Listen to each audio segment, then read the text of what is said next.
Culture Soccer.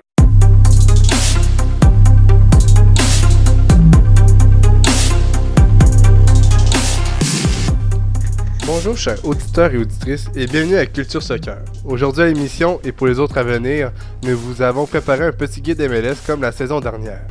Nous avons interviewé le maximum de comptes FR MLS sur Twitter et de journalistes et en avons fait le reste nous-mêmes. Au menu pour le premier épisode, Adi et moi-même vous présenterons le Real Salt Lake, les Earthquakes de San Jose et l'Impact de Montréal, tandis qu'Antoine ira à la rencontre du compte FR du LA Galaxy, de Atlanta et du NYCFC avant de parler de Seattle. Sur ce, bonne émission!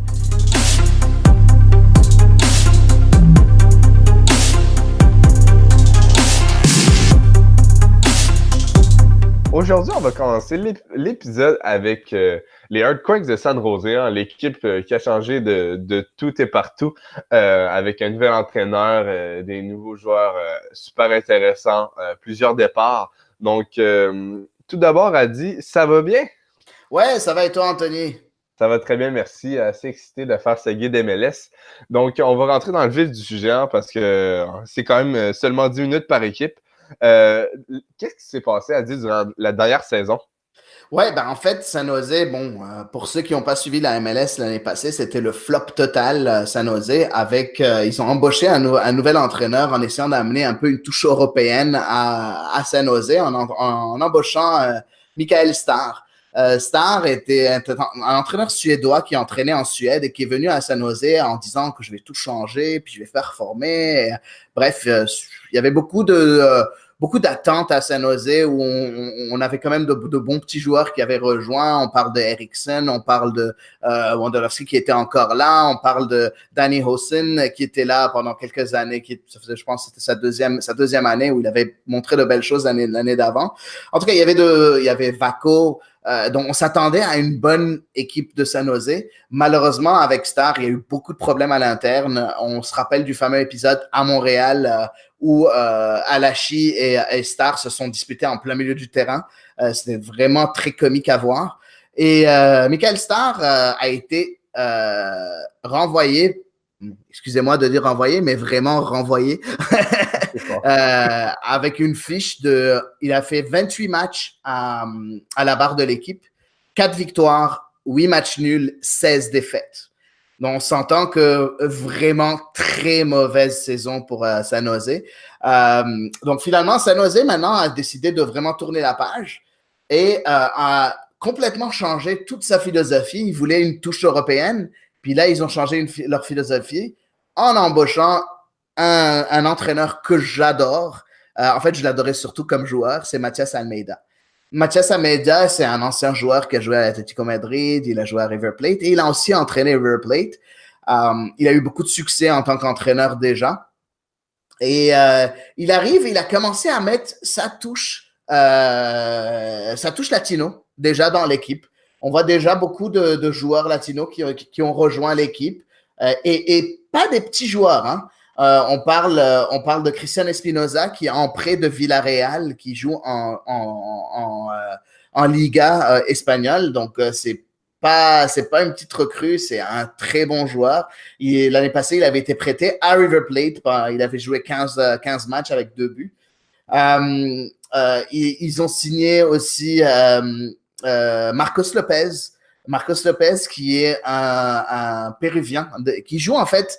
Il peut occuper tout le flanc gauche, donc tout le couloir gauche, latéral gauche, milieu gauche, même milieu offensif gauche. Mais moi, je le préfère pour avoir vu certains extraits de ce qu'il est capable de faire. Je le préfère en tant que latéral gauche extrêmement offensif. Un peu dans le style de Milton Valenzuela qu'on voit à Columbus. Ce serait ce genre de joueur-là. Il faut voir s'il va s'adapter. Donc ça, c'est quand même 2 très bonnes signatures. Faut pas oublier aussi que Chris Wondolowski est encore là. Donc, il y a aussi le petit record qu'on attend avec impatience. Il est supposé cette année dépasser Landon Donovan comme le meilleur buteur de l'histoire de la MLS. Un joueur, je pense que vous l'avez vu, pour ceux qui m'ont suivi dans les dernières années, je suis quelqu'un qui adore Chris Wondolowski. Puis j'ai hâte de voir ce que Almeida va faire avec lui. Almeida, c'est pas le style de joueur qui va regarder l'âge comme un fardeau ou comme un problème. Et l'âge de Wondolowski ne devrait pas affecter ses titularisations, comme c'était le cas avec Star. Où Star, au début, pour lui, Wondolowski, c'était un gars sur le banc. Il y a des matchs où il l'a même pas fait rentrer. On s'entend que c'est le talisman de l'équipe. C'est un des meilleurs joueurs de la MLS, de l'histoire de la MLS. Puis Star le mettait sur le banc. C'est le capitaine de l'équipe aussi. Et Star le mettait sur le banc, ce qui ne sera pas le cas, je ne pense pas, avec Almeida, en tout cas. On ne sait pas encore. Donc, en tout cas, c'est très excitant à San Jose. Bon, il y a eu d'autres recrues. On parle de Judson, le milieu brésilien qui vient d'une équipe, si je ne me trompe pas, de deuxième division brésilienne, qui a aussi beaucoup de potentiel. Et ils ont signé un joueur lors de la Super Draft qui il paraît qu'il pourrait faire ses débuts aussi et percer l'équipe première avec Siad Hadji. En tout cas, c'est quand même intéressant de voir ça. Du côté des départs, il n'y a pas eu de gros départs. C'est plus des joueurs, des joueurs de rotation qui sont partis. Oui, c'est ça. C'est des joueurs de rotation comme un Yamerika quand il est arrivé à MLS, je crois que plusieurs avaient beaucoup d'espoir envers lui, que ça allait être un joueur d'impact, mais finalement, il n'a jamais réussi à s'imposer. Et finalement, vers la fin de la saison, il s'est blessé gravement, dû opter pour une chirurgie. Donc, vraiment, San Jose a décidé de se séparer de lui. Dans les autres départs, Adi, est-ce que tu en as d'autres que tu penses que ça va vraiment impacter l'équipe ou comme tu dis, c'est vraiment juste des départs de banc, on pourrait dire là? Ouais, ben c'est plus de départ de banc. En fait, juste pour revenir sur Américo a été transféré à l'Impact.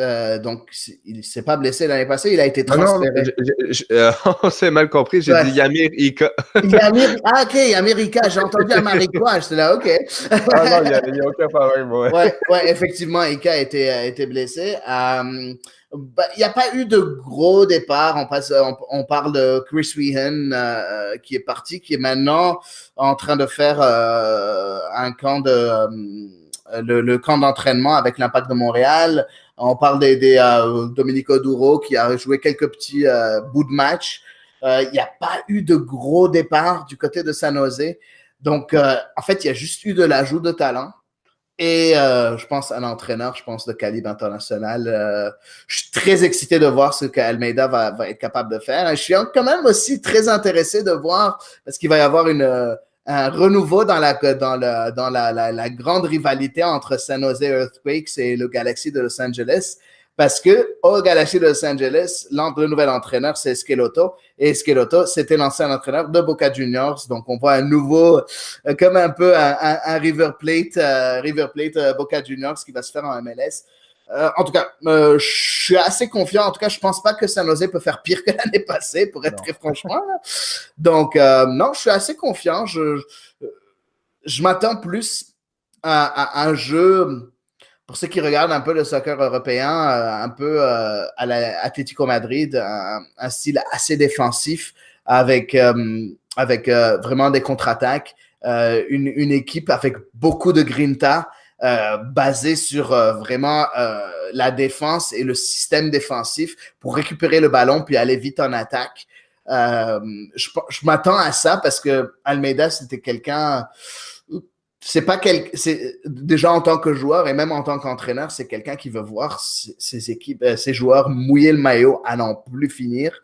Et c'est vraiment très basé sur le travail défensif. Moi, je pense que ça va être quand même beau à voir, juste voir un certain quadrillage, un peu comme peut-être le meilleur exemple que je peux vous donner, c'est à part l'Atlético Madrid, c'est pour ceux qui voient les équipes nationales, c'est plus l'équipe de Grèce qui avait gagné l'Euro en 2004. Un peu dans ce style-là, on va voir un certain quadrillage sur le terrain. En tout cas, moi, c'est à ça que je m'attends. Après, Almeida peut nous surprendre. C'est quelqu'un qui nous a surpris dans le passé en tant que joueur et en tant qu'entraîneur. Peut-être que ce sera différent. En tout cas, j'ai vraiment hâte. Ça a l'air, l'avenir semble assez prometteur du côté de San Jose. Oui, on va finir avec ça, là. Avant d'y aller un peu avec les jeunes, comme joueur clé, toi, en quelques secondes, est-ce que tu vois encore Chris Wondolowski comme le joueur clé de San Jose? Je pense pas que ce sera lui le joueur clé. Je pense que il sera important, mais les joueurs clés, pour moi, il y en a deux. Il y a Vako, qui est encore là. Et il y a Magnus Eriksson. C'est les deux joueurs qui, pour moi, seront clés. L'année passée, les rares petits étincelles que San Jose a fait, c'était grâce à ces deux joueurs-là. Peut-être Danny Hoesen, mais pour moi, Danny Hoesen, c'est juste un finisseur. Tandis que Eriksson et Vako, c'est vraiment eux qui vont créer les occasions, qui vont être importants dans cette équipe-là. Il faudra aussi que la défense tienne. Ce qui n'a pas été le cas l'année passée. Ça, on va voir. Et je pense que c'est en jouant dans un système défensif que je pense que ça va être le collectif qui va primer en premier et non pas un joueur qui va sortir. Pour le côté offensif, ça va être entre Eriksson et Vako, d'après moi.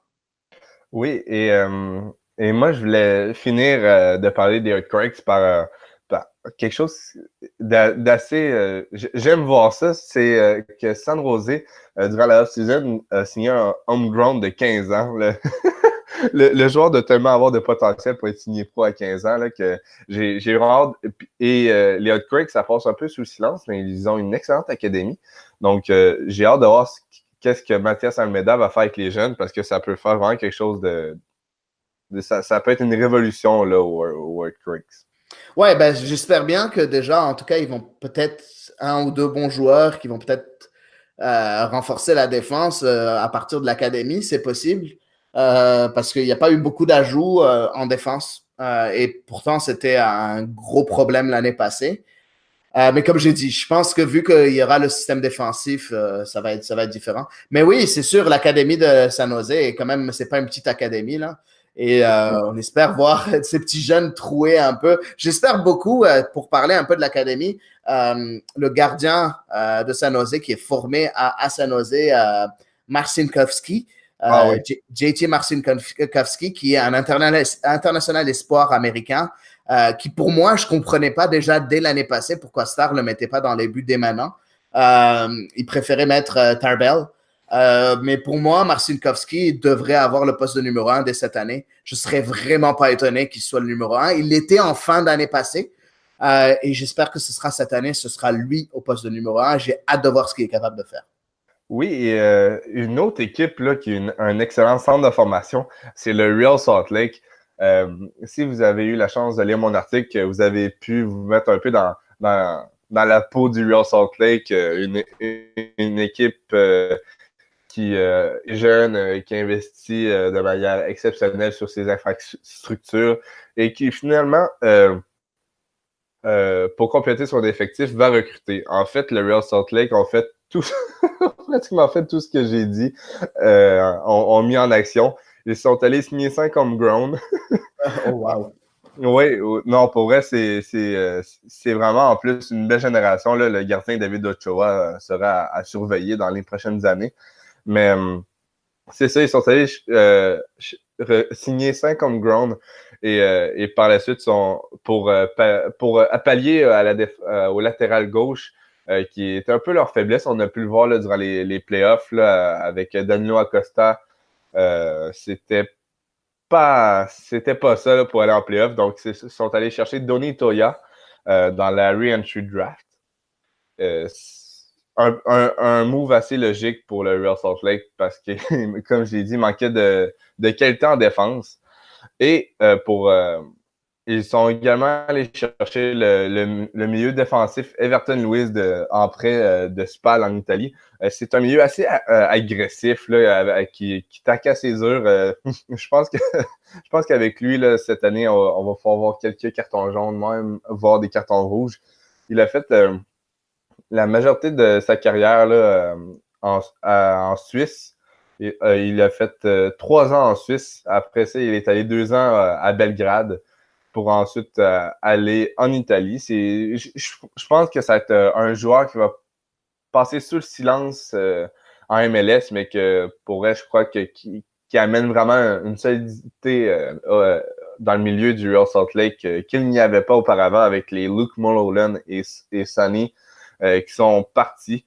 Et également, Adi, je ne sais pas qu'est-ce qu'elle a pensé, toi, du joueur désigné Sam Johnson, le Libérien qui arrive de Norvège.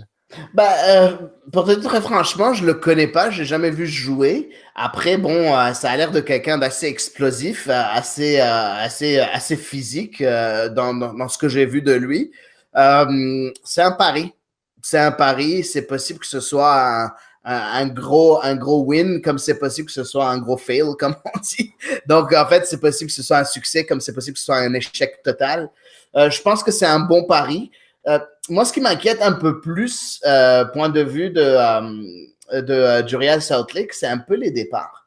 Tu as parlé de Mulholland et Sonny qui sont partis. Donc là, on a deux milieux qui s'en vont. Donc, point de vue automatisme, ce ne sera pas trop ça. Est-ce que, et puis il y a aussi les vieillissants Rimondo, Beckerman qui sont là. Donc, ça, est-ce que c'est encore une fois eux qui vont porter l'équipe? Mais ce qui est encore un peu plus dangereux dans les départs, c'est le départ de Luis Silva, qui pour moi est quand même un peu. C'est quand même un gros joueur qui s'en va, là, d'après moi. Je ne sais pas ce que tu en penses, toi, là. Ouais, ben, je crois que c'est vraiment avec la montée de Corey Bird la dernière saison. Là, comme en playoff, si Corey Bird n'avait pas été blessé, je crois que c'est lui qui aurait fait le match contre le Sporting Kansas City. Donc, je crois que Luis Silva a réalisé qu'il ne pouvait plus être titulaire au Real Salt Lake. Je crois que c'est Corey Bird qui l'a poussé vers la sortie. Mais oui, selon moi, le Real Salt Lake aurait dû le garder pour en doublure ou même en compétition avec Corey Bird. Et même que Silva peut jouer derrière Corey Bird. Il peut jouer en 10 aussi. Donc, peut-être que, genre, je sais pas, je pense que ça aurait été. Après, tout dépend du système tactique que va mettre en place l'entraîneur Petke, là. Mais je pense que aussi, j'aurais bien aimé voir Luis Silva derrière Corey Bird et Sam Johnson, par exemple, dans un 4-4-2 ou un 4-4-2 diamant, par exemple, ou en tout cas, quelque chose d'intéressant. Et je reviens aussi sur ce que tu as dit, par exemple, à Donny Toya. Donny Toya, c'est quand même une très bonne acquisition à vraiment pas cher. Je l'ai vu pendant une année complète ou 2 années complètes à l'Impact de Montréal. C'est un latéral gauche très, très, très, très bon défensivement. Offensivement, ce ne sera pas trop ça, mais au moins défensivement, on peut vraiment compter sur lui. Il mouille le maillot. En plus, il a été pris dans la re-entry draft, qui d'habitude, il n'y a pas de joueurs dans cette draft-là. Il n'y a que des joueurs assez mauvais d'habitude. Mais prendre Donny Toya et pouvoir le prendre dans la re-entry draft, c'est quand même un très bon coup. Je pense qu'il ne va pas passer inaperçu. En tout cas, c'est intéressant. On va voir ce que le Real Salt Lake va faire. J'espère juste que Rimondo et Beckerman, qui sont pour moi la colonne vertébrale de l'équipe, ne soient pas blessés trop longtemps, là. Oui, et les attentes pour la prochaine saison, pour moi, là, le Real Salt Lake va continuer son évolution. Là. Il y a 2 saisons, ils avaient raté les séries de peu. La dernière saison, ils y ont accédé de justesse à la dernière place grâce à la faillite collective du LA Galaxy face à Houston lors de la Décision Day. Donc, moi, personnellement, cette année, je crois que le Real Salt Lake, là, si tout va bien, aucune grosse blessure, je crois qu'ils peuvent encore atteindre cette place en playoff. J'ai vraiment l'impression cette année que l'Ouest sera un peu moins compétitif que l'Est. Je sais pas si tu es d'accord avec moi, Adi, mais je crois que c'est le temps pour le Real Salt Lake, là, avec tous ces jeunes qui montent en puissance, là, de s'affirmer dans l'Ouest. Oui, effectivement, tu as raison que c'est un peu moins bon. Je trouve que l'Ouest est un peu moins bonne que l'Est cette année. En fait, de ce qu'on voit maintenant, on n'a pas vu de match encore, on est le 16 février encore, là. Mais par contre, ce qui est quand même intéressant, le Real Salt Lake, oui, ils se sont qualifiés in extremis l'année passée aux séries. Par contre, ils ont fait un très bon parcours dans les séries grâce à l'excellent Croate Damir Kreilach. Donc, il y a une chimie qui est en place. Donc, on voit Damir Kreilach, on voit Albert Rusnak. Il y a de bons joueurs dans cette équipe-là qui nous ont montré de très belles choses l'année passée. Moi, je ne serais pas étonné de voir Real Salt Lake dans les 4-5 premiers de l'Ouest. Je ne serais vraiment pas étonné. Je ne pense pas que ce sera in extremis cette année pour eux. En tout cas, je suis assez optimiste. Je ne sais pas toi, qu'est-ce que tu en penses? Il ne faut pas oublier que les playoffs cette année, il y a 7 équipes qui se qualifient, donc plus 6, mais 7. Donc, il y a encore plus de chances. Mais je ne vois pas le Real Salt Lake 6e ou 7e. Je les vois un peu plus haut que ça, là. Oh oui, c'est ça. Vraiment, 4-5e, limite top 3. Pour vrai, c'est une équipe là, que cette année, ils ont misé sur la stabilité. Seulement deux arrivés hors comment je pourrais dire ça, hors de l'organisation. Là. Les autres, c'était des home ground. Et c'est vraiment une équipe qui, comme un Edim Onuoha qui est arrivé blessé, qu'on a pu voir en série. Je crois qu'il va faire une belle paire avec Justin Glad, Brooks Lennon à droite, en défense, avec ça, Donny Toya.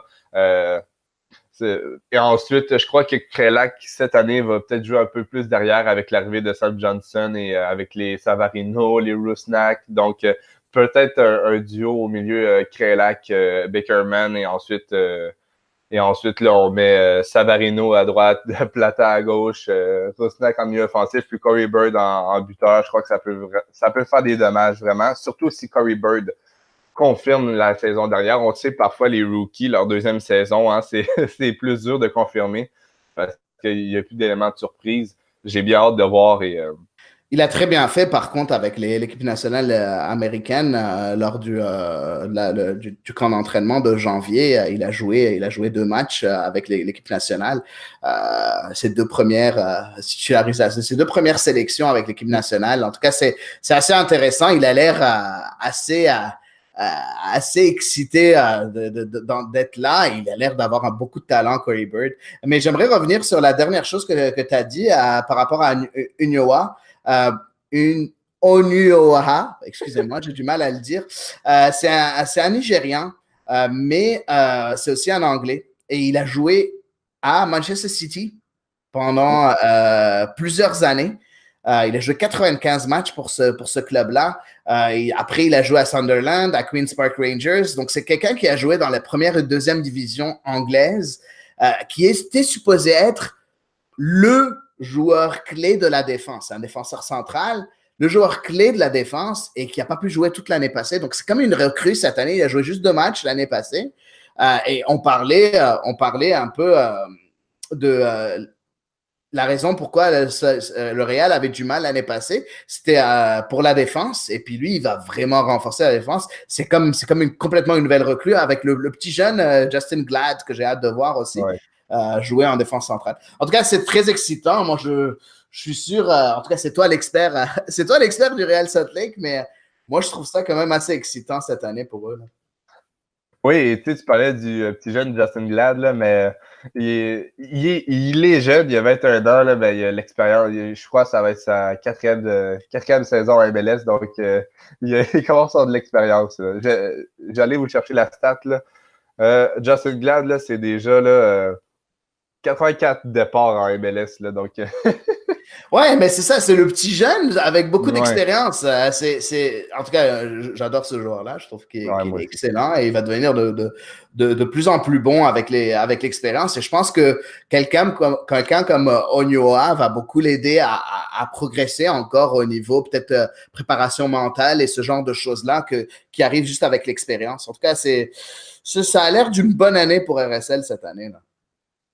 Si vous voulez seulement suivre un joueur du Real Salt Lake, vous dites quel est le joueur clé du Real Salt Lake, je vous dirais que c'est Damir Krelak avec allez voir son but contre LAFC en série, là, c'est magique. J'en ai pratiquement pleuré et je suis pas fan du Real Salt Lake, là, mais le joueur là, est tellement bon. Là. Lui et Rusnak. Rusnak aussi qui est toute une pièce au milieu, là. C'est fou.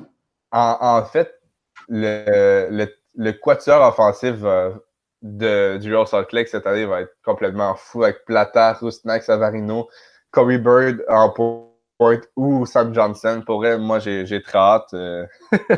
Ouais, ça s'annonce vraiment beau, là. Ça s'annonce vraiment beau pour le Real Salt Lake. Vraiment, ça ne m'étonnerait même pas comme tu as dit, top 3, ça ne m'étonnerait même pas. Je ne serais pas surpris. Super Chills. Non. Non, il ne faut pas aller aussi haut, là. Mais bon. OK, et une autre équipe qui risque de remporter ce Supporter Chills, hein, a dit, c'est l'Impact. Hein? Est-ce que je me trompe? T'es drôle, Anthony. Bon, pour ceux qui ne le savent pas, je suis supporter de l'Impact de Montréal, abonné de saison depuis 6 ans déjà. Donc, oui, c'est sûr, c'est mon club. N'empêche, je suis capable de voir objectivement les autres équipes. Enfin, pas toutes les autres équipes, mais les autres équipes en général. Non, je blague. Mais quand je regarde l'Impact de Montréal, il y a de quoi être optimiste avec l'Impact de Montréal. Je ne dirais pas que ce ne sera pas un prétendant au Supporters Shield, mais je pense qu'ils ont leur place en série cette année. Et je pense aussi je pense qu'ils seront entre la 5e et la 7e place. Dépendamment de ce qu'ils sont capables de faire. Au niveau des arrivées, le gros problème de l'Impact de Montréal l'année passée, c'était au sein de l'attaque. Le problème, c'est qu'on avait des attaquants qui ne marquaient pas du tout. C'était Matteo Mancosu, c'était Anthony Jackson-Hamel et c'était Quincy Amarikwa qui est venu après coup. Et ça a été notre gros problème pendant toute l'année. Cette année, ça a été adressé. On voit Maximiliano Urruti, qui est venu de Dallas, qui est un joueur qui est capable de marquer la plupart du temps une dizaine de buts par année, ce qui est excellent parce que ça va enlever beaucoup de pression sur le talisman de l'Impact de Montréal, qui est Nacho Piatti, un des meilleurs joueurs de la MLS, pas juste selon moi, selon tous les observateurs. C'est un excellent joueur en tant qu'ailier gauche. Donc, peut-être qu'il joue en attaque aussi cette année pour un peu le reposer parce qu'il a déjà 34 ans maintenant. Là. Mais c'est quand même intéressant parce que le plus gros problème de l'Impact de Montréal a été rempli avec Maximiliano Urruti. Il y a eu une deuxième signature qui est un joueur qui est prêté par Bologne. On s'entend que Bologne en Italie et le propriétaire de Bologne, c'est le même que le propriétaire de l'Impact de Montréal. Et puis, c'est Orji Okonkwo, Okonkwo, qui est un international nigérien, très jeune, 21 ans, qui est capable de jouer à tous les postes de l'attaque, donc en tant qu'ailier, que ce soit gauche-droite ou même en attaquant de pointe. Donc, le côté profondeur qui était aussi un problème à l'Impact de Montréal est aussi là. On a des petits jeunes qui commencent à faire leur trou. On pense à Mathieu Chouanière, on pense à Kren Kodiki qui l'année passée a fait sa première année, qui a été quand même assez bon à un certain moment. Il a beaucoup progressé au fil de l'année 2018. Et on a aussi le gros bémol qui est au niveau des départs et le départ d'Alejandro Silva. C'était un choc pour tout le monde. Je ne sais pas si tu as une opinion là-dessus, toi, Anthony. Désolé, j'ai pas compris. Le départ d'Alejandro Silva, est-ce que tu as une opinion là-dessus? Ou... Ah oui, ben moi, le départ, on s'entend que c'est plus un départ, j'ai l'impression, pour l'argent, et lui voulait revenir dans son pays. Malheureusement, j'ai l'impression que l'Impact, on a entendu parler, hein, ils ont pris tout le c'était combien? 4 millions de transferts? Oui, 4 millions canadiens, effectivement. Oui, puis il y a une partie qui était à MLS, mais le reste, c'est tout allé dans les prolongations de contrat. J'ai rien compris. Oui, effectivement, il faut comprendre aussi, oui, effectivement, ils ont eu de grosses prolongations. On parle de Daniel Lovitz, on parle de Evan Bush. C'est des joueurs qui ont dû augmenter. Evan Bush a fait la meilleure saison de sa carrière, le gardien de l'Impact de Montréal. Donc, en tout cas, c'était dommage de voir Silva partir. Oui, pour une somme record, mais c'est quand même quelqu'un qui avait développé une certaine chimie avec Nacho Piatti, qui avait fait quand même une deuxième moitié de saison très intéressante. On était très excités de le revoir une nouvelle fois. Il a été remplacé par un Français qui s'appelle Harry Novillo. Harry Novillo qui jouait en Malaisie, qui est pas été très bon dernièrement, mais c'est un joueur qui a été formé à Lyon, donc qui a été avec l'entraîneur de l'Impact de Montréal, qui est Rémi Garde, que Rémi Garde a formé aussi, qui est là pour se rattraper, en fait.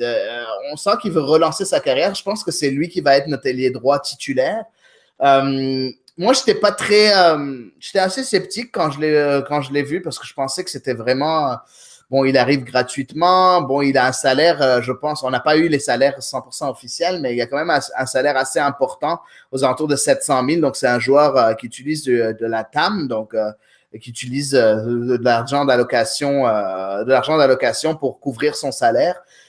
D'habitude, c'est le joueur important. Donc, lui, c'est un peu une inconnue. Ce que j'ai bien aimé, par contre, c'est l'Impact de Montréal a déjà joué 2 matchs de pré-saison. Même si les matchs n'étaient pas retransmis, on a pu voir juste les buts. Harry Novillo a marqué un super but, une demi-volée vraiment magnifique.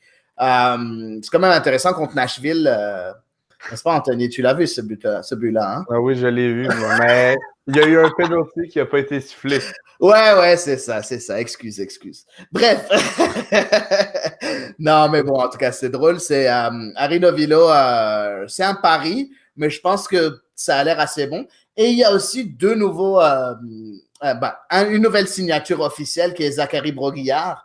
Zachary Broguillard, qui est un latéral droit, qui vient de l'équipe réserve de Lyon, qui était capitaine des U19 et de temps en temps capitaine de l'équipe réserve de Lyon, qui est un des meilleurs centres de formation au monde, l'Olympique lyonnais.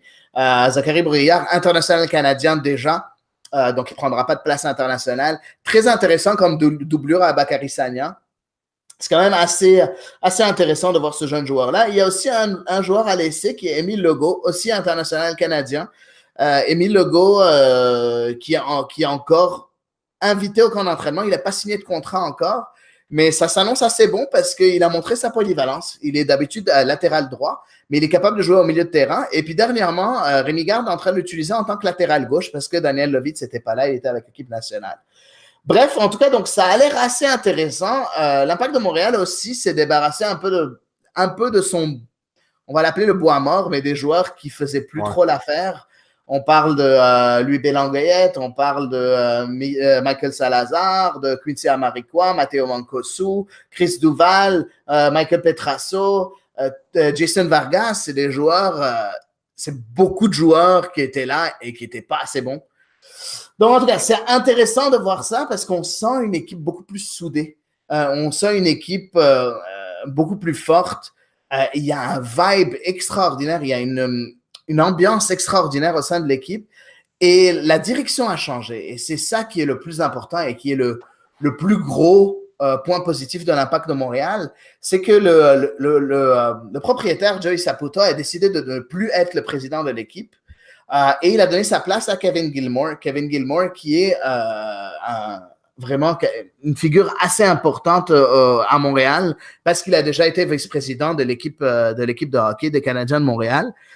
Donc, c'est quand même assez intéressant de voir ce changement. Et puis, une des premières choses que Kevin Gilmore a dit, il a dit « Il faut arrêter de penser qu'on est une petite équipe dans un petit marché, on est une grosse équipe dans un gros marché.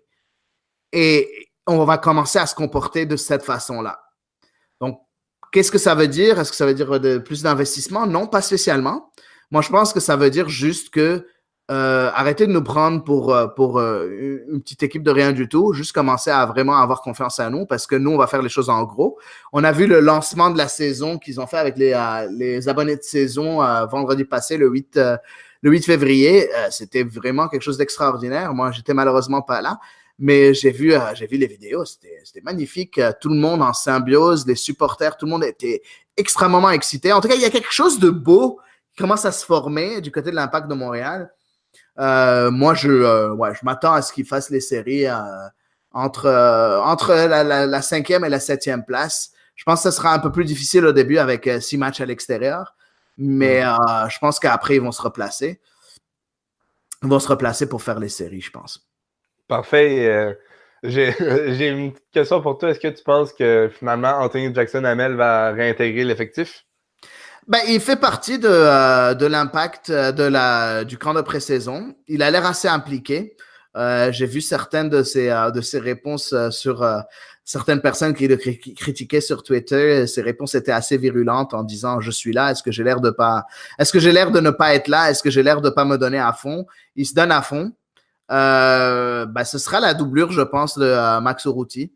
Il aura sa chance parce qu'il y a beaucoup de matchs cette année parce qu'on s'entend que la MLS a réduit la saison, donc il va finir en début novembre. Maintenant, fin novembre, pardon. Non, début novembre, pardon. Il va finir en début novembre. Donc, il y aura beaucoup plus de matchs rapprochés, donc la rotation de l'effectif sera importante. Donc, Anthony Jackson-Hamel aura sa carte à jouer. Je pense pas qu'il quittera. Et puis, s'il quitte, il faudra qu'il soit remplacé parce qu'on va pas se retrouver comme l'année passée avec pas assez d'attaquants. Là. Parfait. Mais ouais, je m'attends à ce qu'il soit là. Oui, et pour finir, là, en quelques secondes, le joueur clé, toujours Piatti. En fait, il y a Nacho Piatti, c'est sûr. Mais il y a un nouveau joueur clé qui est Safir Taider. Faut pas oublier Safir Taider qui a été un peu snobé par la MLS dans son équipe type, je trouve. Et vraiment, c'était assez injuste. Au moins, j'aurais aimé le voir sur le banc de l'équipe.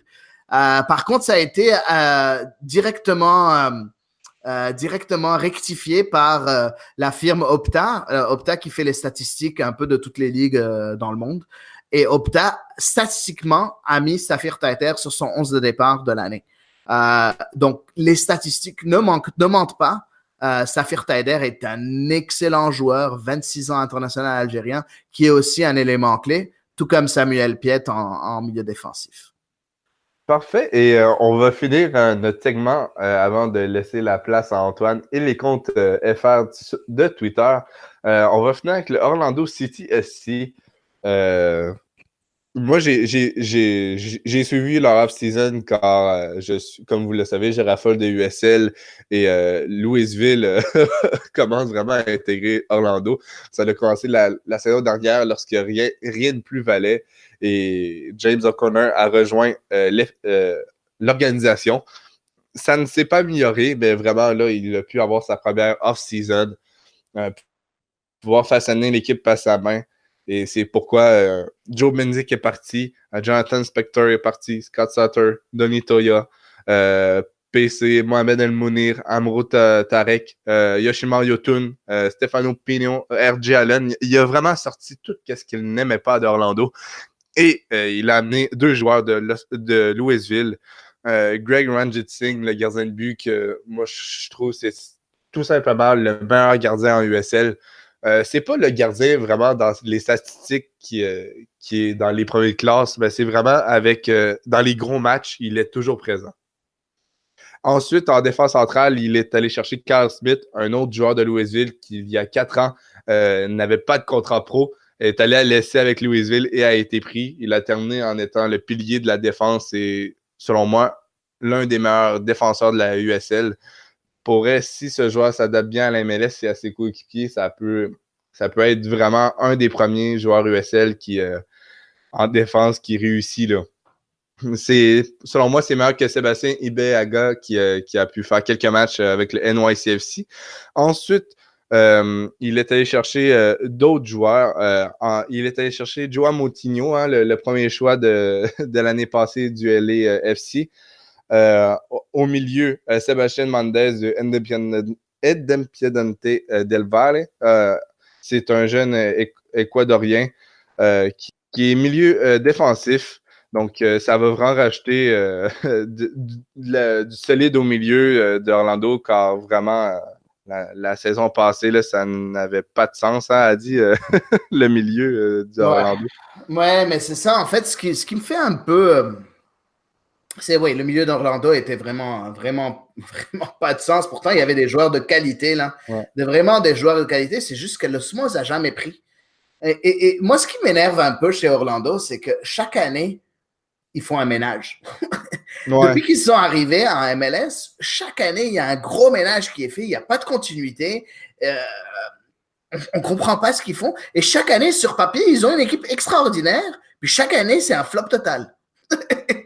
Ouais, mais honnêtement, cette année, je crois pas que l'équipe va être extraordinaire, mais je crois que c'est justement pour une fois, il n'y a pas de gros stars qui viennent dans l'équipe. C'est des bons joueurs, des joueurs qui vont tout donner pour le maillot, et je crois que c'est ça qui va faire la différence. Il n'y a plus de gros stars qui finalement vont rien apporter à la ville. Je crois que c'est vraiment des joueurs moyens de MLS. Des jeunes joueurs qui veulent tout prouver. D'ailleurs, il y a 2 attaquants qui viennent de la région, Benji Mitchell et Santiago Patiño. Donc, vraiment, là, je crois que James O'Connor, c'est son genre. Ne pas amener de stars, mais vraiment avoir un collectif qui est uni.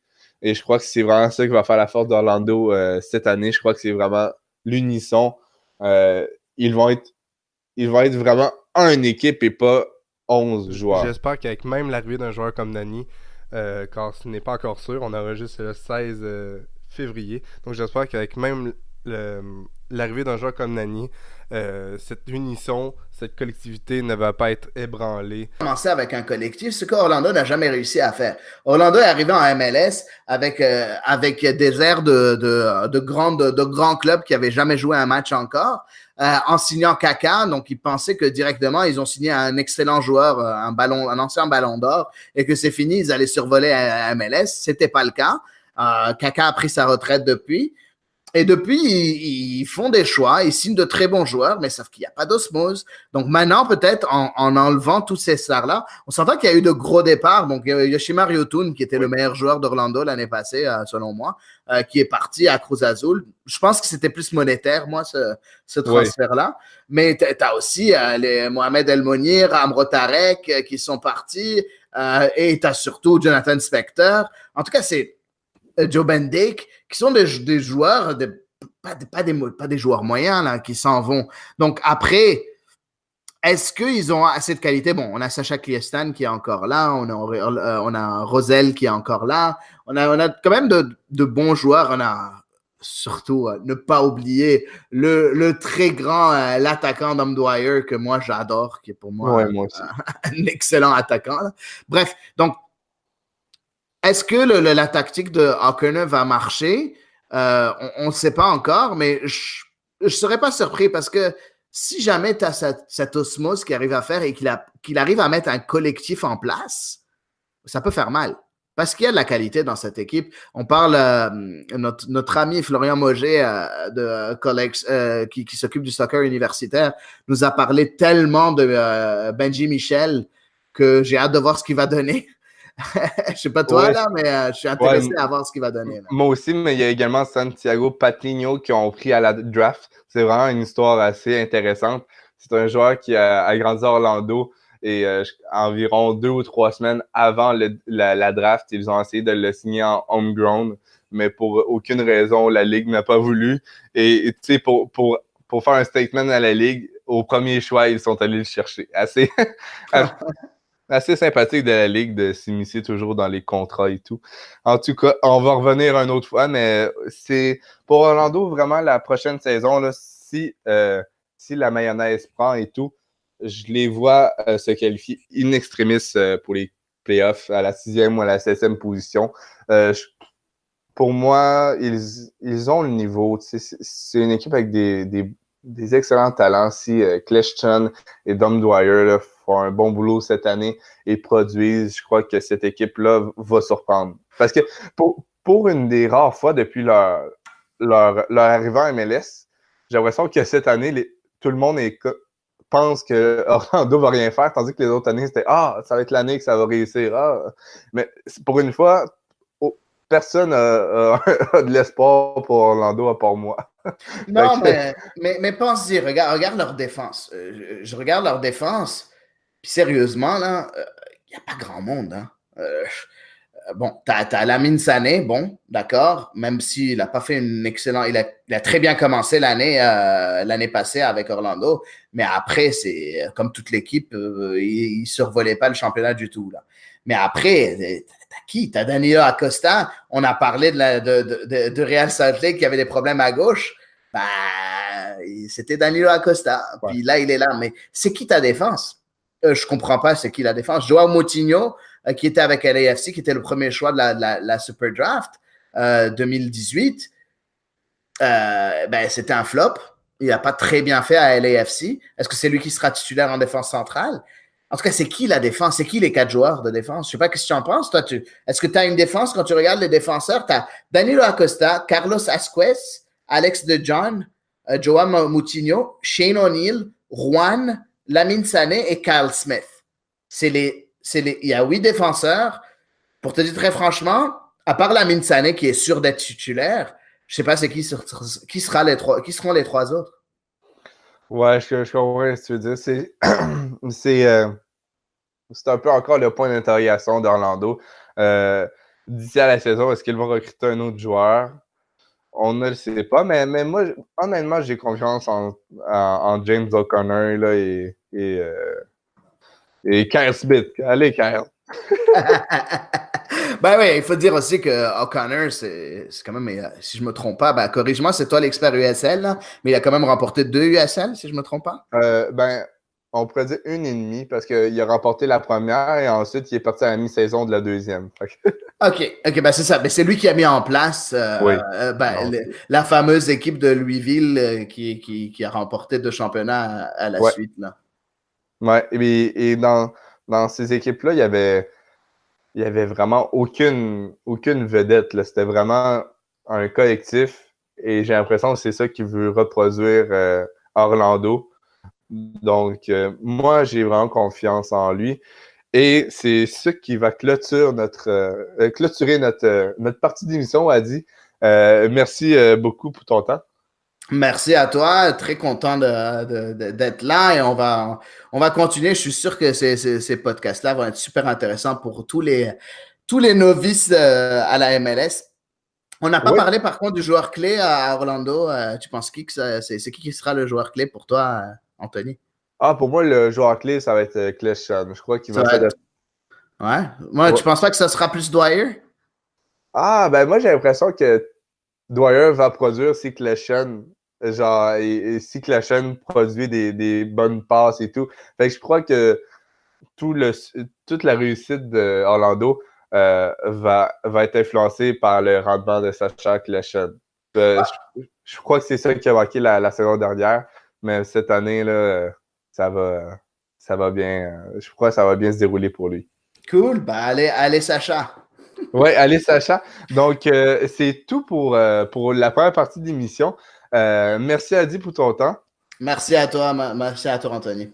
Donc, on va vous laisser avec Antoine et les comptes FR Twitter du LA Galaxy, de Atlanta et de NYCFC.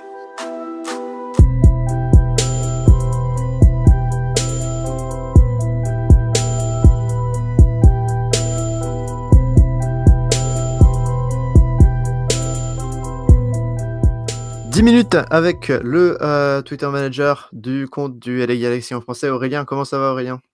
Ça va très bien, merci à tous de me recevoir pour parler du meilleur club de MLS. On va rentrer tout dans le sujet si tu veux. Alors, ça fait 2 saisons que vous n'arrivez pas à atteindre les playoffs. Quel bilan vous tirez de la saison prochaine, de la saison dernière, pardon? Est-ce qu'il y a quand même de bonnes choses à retenir? Mais écoute, c'est compliqué depuis comme tu dis, les 2 dernières années. Donc on a fait respectivement 11e et 7e et j'ai envie de te dire que 11e de la conférence évidemment, donc dernier en 2017 et 2018 on a fait 7e et c'est passé à un poil des playoffs. Le bilan, alors qu'est-ce qu'il y a à retenir, c'est l'attaque. On avait la 3e meilleure attaque de MLS. Ça c'est un très bon un très bon point, surtout que niveau transfert on en parlera après, mais on a gardé essentiellement nos meilleurs buteurs. Donc c'est plutôt cool niveau attaque. Bon, les points négatifs, il y en a beaucoup, donc je vais pas tous les citer, mais notamment la défense. Mais le bilan, je dirais, c'était en dents de scie, donc irrégulier. Il y avait pas trop de combats, combativité dans le jeu, etc. Et beaucoup de manque de concentration. Donc je dirais surtout que l'attaque a été surtout le point positif de cette saison dernière. Et on va parler un petit peu des entraîneurs avant de passer aux joueurs pour le niveau du bilan. L'année dernière, vous aviez Sigi Schmidt qui s'était retiré ensuite, puis qui est malheureusement décédé dernièrement, mais ensuite Dominic Torrance, Kinner, ouais, je confonds avec New York City.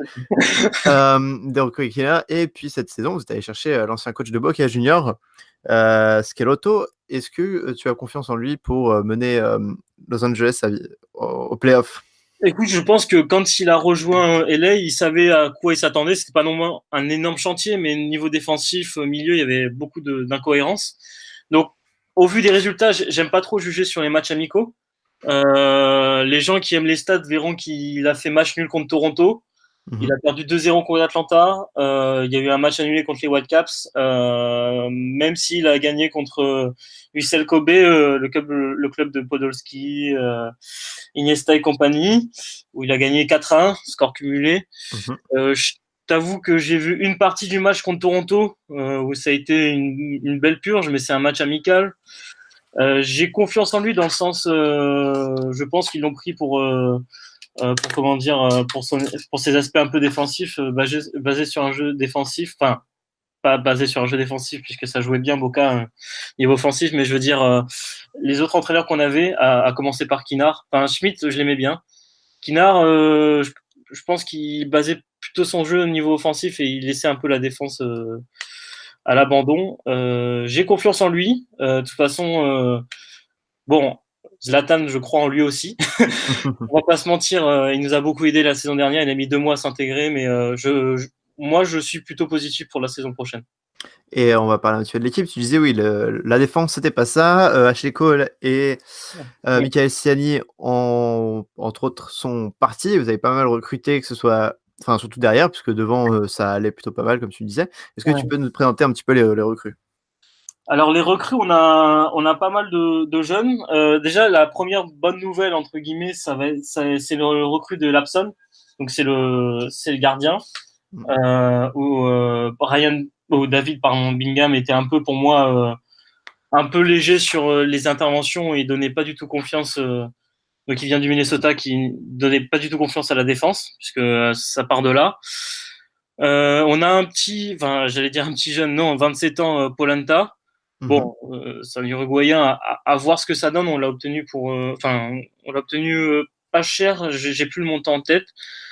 On a Juninho qui revient.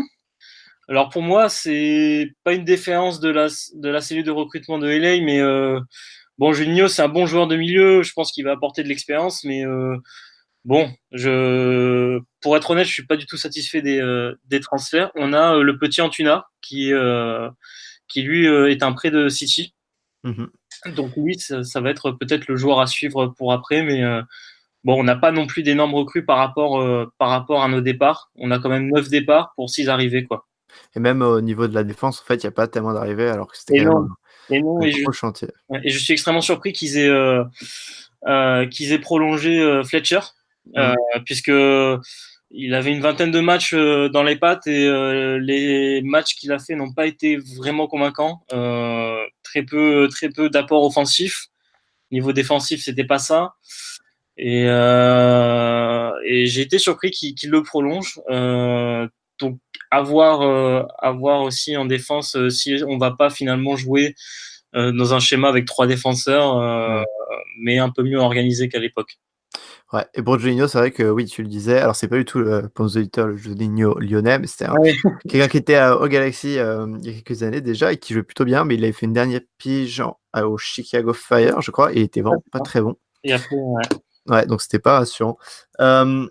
Niveau attaque, il y a pas mal de joueurs, et même au milieu de terrain, et il y a surtout le problème du fait que vous aviez 4 joueurs désignés, ce qui est absolument interdit en MLS. Donc vous avez Alessandrini, Zlatan Ibrahimovic et les 2 frères Dos Santos qui ont un salaire supérieur au palier maximum, alors qu'il n'y en a que 3 qui sont... en théorie, il n'y en a que 3 qui peuvent avoir un salaire assez mirobolant en MLS. Est-ce que tu sais ce qui va se passer? On entend des rumeurs comme quoi Giovanni Dos Santos va baisser son salaire, parce qu'ils ont essayé un peu de s'en débarrasser. Comment tu penses que ça va évoluer, cette situation? Alors ça serait du coup, d'après les rumeurs, oui, ça serait Giovanni Dos Santos. Quand on parle encore des stats, Giovanni Dos Santos, il a quand même fait que 14 matchs l'année dernière et un apport offensif proche du niveau de 0 en fait. Donc Jonathan Dos Santos, ça serait, il faudrait le garder tout simplement, puisque au milieu central, il est quand même au milieu un élément important de l'équipe. Bon, Zlatan, je pense que tout le monde est d'accord pour dire qu'il faut le garder en tant que DP et en tant que joueur dans l'effectif. Alessandrini, c'est le gros point noir, puisque niveau com, les Galaxy, ils ont donc annoncé qu'ils avaient prolongé Fletcher, Pontus, etc. Par contre, ils parlaient pas de Alessandrini, et c'est là où le début des matchs amicaux, où en fait ils commencent à mettre des photos de lui, etc. Donc moi, je suis plutôt confiant pour le fait qu'il reste DP et surtout qu'il reste à LA. Maintenant, oui, Giovanni Dos Santos, ça serait le choix le plus logique, de part de son niveau depuis 2 saisons et du niveau des autres.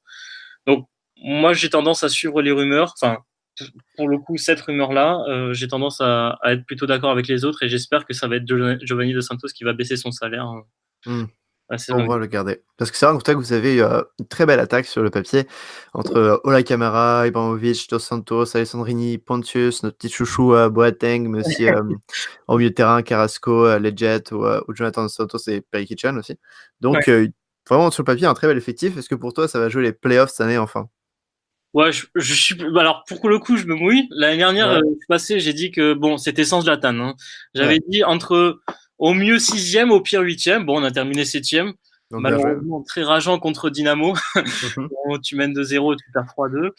Là, j'ai tendance à dire nouvel entraîneur, nouvelle vie, avec des cadres qui étaient vieillissants, Sian Nicole en particulier en défense. Zlatan qui, je pense, il a mis quand même 2 mois avant de marquer de son empreinte à la MLS l'année dernière. Je pense que cette fois, il va direct commencer. Donc, allez, j'irai un minimum 6e, je me mouille, et un grand max 4e quand même. Je vois donc les playoffs, mais pas le gratin non plus de Non, la non, conférence Ouest. faut être patient quand même. Ouais, ça va être un peu petit, ça arrive. Surtout, la défense est toujours problématique. C'est Et ça. est-ce que tu as un joueur à nous recommander à suivre? Bon, tu peux dire Zlatan, mais si tu veux Non, faire un peu plus hipster, tu peux. non, pour être hipster, j'irai la petite pépite Antuna.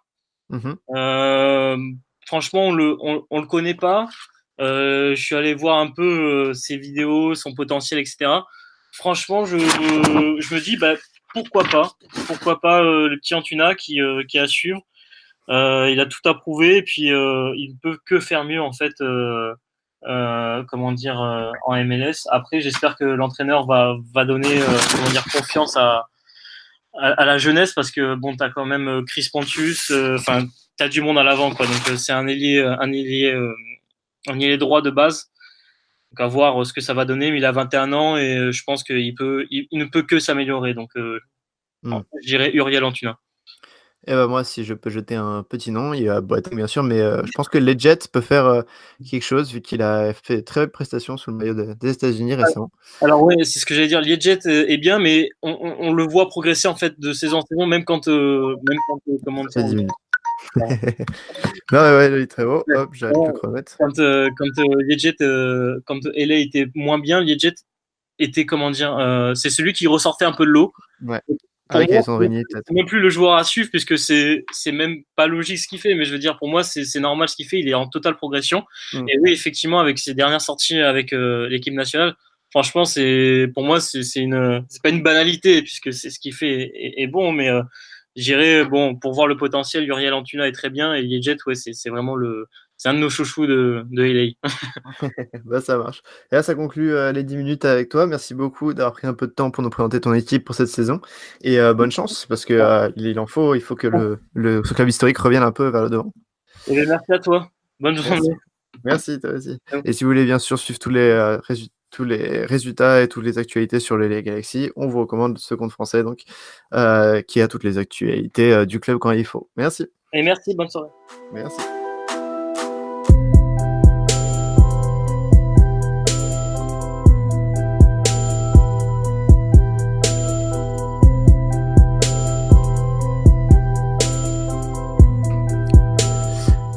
Nous sommes maintenant avec Arthur, le Twitter manager du compte français de New York City FC. Bonjour Arthur, comment ça va?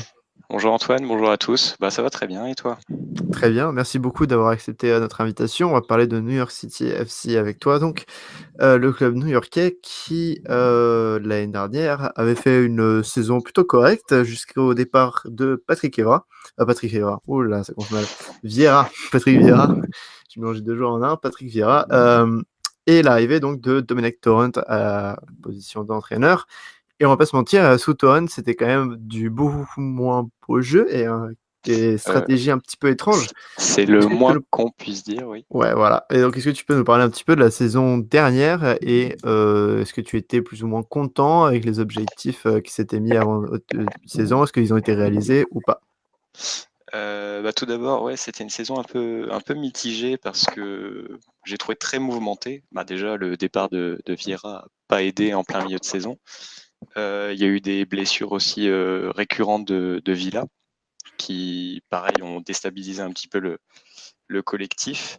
Et donc, quand on voit par rapport aux ambitions de début de saison, qui étaient d'aller presque, on va peut-être pas dire chercher le titre, mais aller le plus loin possible dans les playoffs et peut-être aller chercher même une finale, on se rend compte que ça n'a pas été atteint.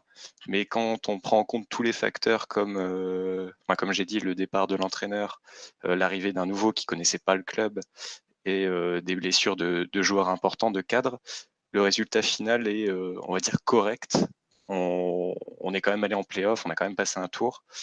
Et on est tombé sur Atlanta qui était trop fort en fait cette saison-là. Sur les 2 matchs, c'était trop voyant et derrière ils sont champions. Mais tu as tout à fait raison quand tu parlais de système un peu bizarre, d'un jeu moins intéressant. Le jeu que j'ai trouvé vraiment s'est détérioré. Il y a eu une période après Vieira, en fait, depuis le départ de Vieira, c'est quand même moins bon. Il y a moins de buts, la défense est moins solide. Et ça n'a pas aidé derrière à faire une saison qui était convaincante par rapport aux ambitions que l'équipe avait de base. Oui, ça se comprend. C'est vrai que depuis le départ de Vieira, c'est vraiment moins bien. Et le gros départ du mercato, c'est Ouais, voilà. David Villa, donc l'international espagnol, qui était un peu le visage du club depuis le départ, depuis l'arrivée du club en MLS. Il est parti pour le Japon. Est-ce que tu as, déjà, est-ce que tu peux nous parler un peu de ce départ? Est-ce que tu as d'autres départs que tu aimerais pointer du doigt? Ouais, c'est vraiment le départ majeur, même s'il avait moins d'importance la saison dernière, il a quand même marqué pas mal de buts et est resté, comme tu disais, vraiment le visage, l'égérie du club. Donc c'est un départ qui a été mal géré à mon sens. Ça fait depuis le début du mercato les supporters, enfin moi et les autres supporters, attendent un attaquant de pointe digne de ce nom. Il n'est pas encore vraiment arrivé pour moi. Il y a eu des arrivées, je vais y revenir après, mais c'est un départ qui a pour moi été mal géré. De l'autre côté, il y a un départ qui a été, je trouve, plutôt bien géré. Au contraire, c'est celui de Yangel Herrera, le Vénézuélien, donc qui est un milieu de terrain qui a été blessé plusieurs mois la saison dernière et qui est parti du côté de Huesca. Et là, on a recruté 2 joueurs, donc deux Américains. Keaton Parks, je crois que c'est du Benfica en prêt, hein, si je dis pas de bêtises. Exactement, ouais, très bon. Il a fait quelques matchs avec la sélection, très bon joueur. Et puis Torres, donc lui qui vient de Belgique. Et Mhm. donc 2 joueurs qui viennent vraiment compléter l'effectif. Et de ce que j'ai entendu dire, notamment de Parks, c'est des joueurs avec quand même beaucoup de qualité qui peuvent remplacer correctement le trou un petit peu, on va dire, qu'a laissé Yangel, qu'on a vu aussi la saison dernière quand il s'est blessé. Qu'au milieu de terrain, il y avait Morales, il y avait Ring, et il y avait un petit peu à côté un trou. C'était un petit peu compliqué à ce niveau-là. Et au niveau des départs, vous avez aussi Joenge Berget, qui a été amené Ouais, par Vieira, un Norvégien, il me semble, là, en c'est poste ça. d'attaquant, qui faisait un peu la doublette avec Villa, puis que Torrent avait mis complètement de côté. Est-ce que tu penses qu'il a été un peu gâché ou c'est normal de le voir partir? C'est vrai que je suis pas un grand fan hein, de Berget, faut le savoir. C'est un joueur, c'est vrai, qui a beaucoup moins joué quand Vieira est parti, mais qui a jamais vraiment donné entière satisfaction. Il avait quand même, de ce que j'avais lu, une bonne réputation dans ses anciens clubs. Mm. Et j'en attendais plus de lui. Et puis surtout il y a eu comme avec la blessure de Villa, il a eu quand même, on va pas dire sa chance, mais il a eu des possibilités et j'ai l'impression que même dans le jeu, c'était pas toujours au niveau des attentes. Donc c'est un départ, je trouve, logique, sachant que Torrent là va faire sa première saison en tant qu'entraîneur. Il veut des joueurs qui correspondent à ce qu'il veut mettre en place et je crois que Berget correspondait pas en fait à ce qu'il voulait pour l'équipe. Mm. Et c'est mieux, je pense, pour le joueur et pour le club que ça se termine comme ça et qu'on se retrouve pas avec un joueur mis au placard Toute la sans. saison, ouais. Ouais, voilà, c'est ça. Bah, il n'a pas, j'ai l'impression, retrouvé de club. Pour le moment, en tout cas, il y a aussi Tommy McNamara, qui était un peu un visage on va dire, la première saison du club, Ouais, c'est ça. qui est parti à Houston, qui lui, pourtant, enfin, il jouait pas beaucoup, je pense, l'année dernière. Non, non, non. C'était plus au niveau de l'image qu'il avait qu'il était important, notamment la saison dernière. Et la grosse recrue, tu as parlé de Parks et Torres, mais la grosse recrue qui est un peu censée, je pense, remplacer Villa, non? Enfin, Oui, quand même. Ouais. voilà, c'est Alexandru Mitrita qui arrive de Division 1 roumaine de C'est ça. Craiova pour 8 millions d'euros, qui est un transfert assez cher et je crois le troisième plus grand transfert en MLS après les transferts d'Atlanta de Barco et Pity Martinez. Alors, est-ce que les fans sont contents de ce gros investissement? Est-ce que pour eux c'est une bonne chose, sachant qu'il a que 23 ans, donc c'est Ouais. un joueur qui peut durer? Bah, le joueur pareil, j'ai regardé un petit peu, ça a l'air d'être vraiment un top joueur au niveau des déplacements, au niveau de la qualité technique. Un vrai leader technique, en fait, en attaque. Après, il m'a pas l'air d'être un vrai numéro 9, c'est-à-dire ce qu'on vraiment cherchait de base. Ça a l'air d'être plus un joueur très technique qui va pouvoir remiser, revenir un peu dans le cœur du jeu, mais qui va pas être le finisseur, le joueur un peu, ouais, vraiment le buteur. Malgré tout, c'est quand même, bah, c'est un investissement et je le trouve cohérent parce que il va, je pense, apporter beaucoup déjà au niveau statistique. Je, je le vois vraiment mettre pas mal de buts, pas mal de passes D, et je l'espère. Mais voilà, il faut se rendre compte que c'est pas non plus le buteur qu'on cherchait. D'ailleurs, je crois que le club continue à chercher une piste, à chercher des joueurs vraiment attaquants de pointe. Parce que lui, je le vois plus notamment jouer sur un côté ou jouer un peu plus en retrait. Pas être vraiment le remplaçant de Villa. Après, voilà, c'est un très gros investissement. Ça a l'air d'être un très bon joueur. Il a marqué déjà en pré-saison pour son premier match. Et il apporte vraiment un plus technique indéniable. Et donc de mon côté, je suis content. Mais il ne faut pas que le mercato en fait se bloque là, quoi. Qu'on se dise, ok, on a notre attaquant, c'est bon, c'est fini. Il me convainc pas pleinement par rapport au rôle qu'il pourrait avoir dans l'équipe. Il en faut un peu plus, ouais, je comprends. Eh bien, merci un petit peu. On va parler juste vite fait des playoffs. Est-ce que tu penses qu'ils sont atteignables cette année? Oui, je pense que les playoffs sont atteignables. On a un effectif qui est, à mon sens, complet. Après, voilà, cette question du buteur peut poser peut-être problème sur toute la saison. On manque un peu d'effectifs en attaque. Mais je vois bien, oui, je nous vois bien atteindre les playoffs, ouais. Je pense que Torrent va arriver, va poser un jeu qui va être plus cohérent. Je pense qu'il était il arrivait vraiment au milieu de saison sans trop connaître le club, donc il a essayé des choses pour faire en sorte que ça se passe plutôt bien. Je le vois plus comme cette année, comme vraiment un entraîneur qui va poser les choses et qui va faire en sorte que ça tourne bien. Je lui fais confiance, c'est quand même un entraîneur de qualité, je pense. Et on a quand même toujours des joueurs, des gros joueurs, on a une certaine stabilité, même si on a perdu Villa, on a gardé Alex Ring, qui est maintenant capitaine, Maxime Morales, qui est le meilleur joueur de la saison dernière. Notre défense n'a pas bougé.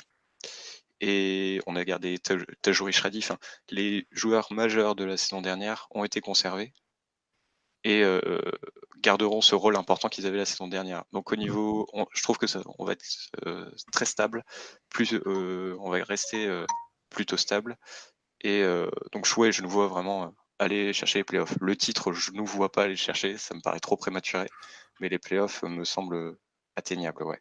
D'accord, et bah, ça fait 10 minutes, mais on va vite fait juste une dernière question. S'il y a un joueur à suivre, un cadre ou alors un petit jeune ou une star que tu aimerais vraiment recommander, qui tu penses va être le joueur clé? J'ai un joueur que j'aimais bien déjà la saison dernière, mais qui a un peu déçu certaines personnes, c'est Medina, qui a montré de très belles choses sur plusieurs matchs, mais qui n'a pas été un leader espéré. Je pense qu'il peut le devenir.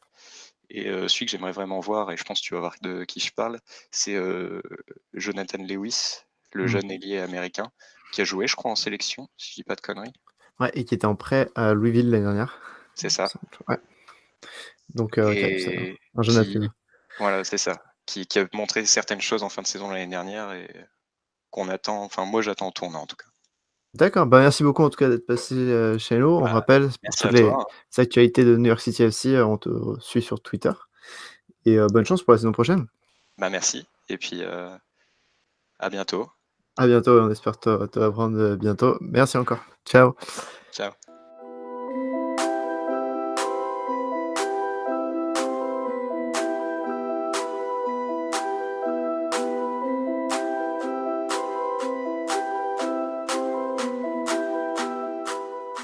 Nous sommes aujourd'hui avec Raphaël, le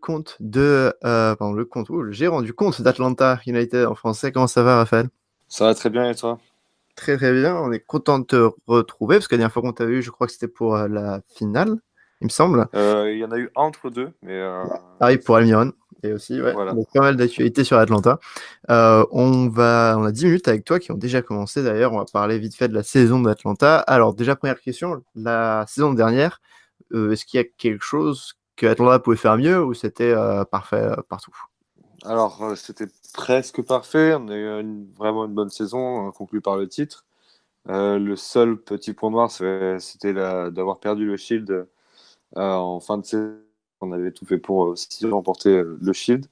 Mais bon, derrière, ils ont su se rattraper, les gens ont su se rattraper et on a pu enchaîner avec la conférence, puis la MLS Cup. Donc ça, c'était vraiment le point vraiment important pour nous. 2 ans après la création du club, c'est vrai que c'est quand même un petit exploit d'avoir remporté cette coupe-là. Et ça, c'est une grosse satisfaction. Donc ouais, le seul point noir, c'est le Shield. Mais bon, si derrière on gagne la MLS Cup, on peut leur pardonner ça. Ouais, c'est ça. Vous étiez à un doigt de la saison parfaite. Mais c'est déjà pas mal, en effet. Là, ça fait 2 saisons, du coup, que Atlanta a performé plutôt bien, avec des joueurs comme Almiron ou l'entraîneur Tata Martino. Et c'est là que le problème arrive pour la saison prochaine. Vous n'avez ni l'un ni l'autre. On va parler un peu de la reconstruction du club. On va commencer par Frank Weber. Qu'est-ce que tu en penses de l'entraîneur qui a pas... Bon, les gens doutent pas mal de ses capacités. Bah, moi, en fait, Frank De Boer, quand j'ai vu son nom arriver, j'étais plutôt content parce que j'aime beaucoup aussi l'Ajax. Donc, pour moi, c'était bon souvenir de Boer à l'Ajax. Après, c'est vrai qu'il y a eu quelques expériences, enfin, 2 autres expériences derrière en Serie A qui étaient beaucoup moins bonnes. Bon, après, il y a eu d'autres qui pris en compte, notamment du côté de Crystal, et même l'Inter, où c'était pas non plus l'Inter d'aujourd'hui qui est en bonne forme. Donc voilà, là aujourd'hui, je pense qu'Atlanta, il va peut-être un peu plus, où il pourra plus s'exprimer. En match de préparation, on est quand même assez satisfait de ce qu'il a su montrer. Maintenant, il faut voir ce que ça donne en match officiel, mais en tout cas, la préparation était plutôt bonne.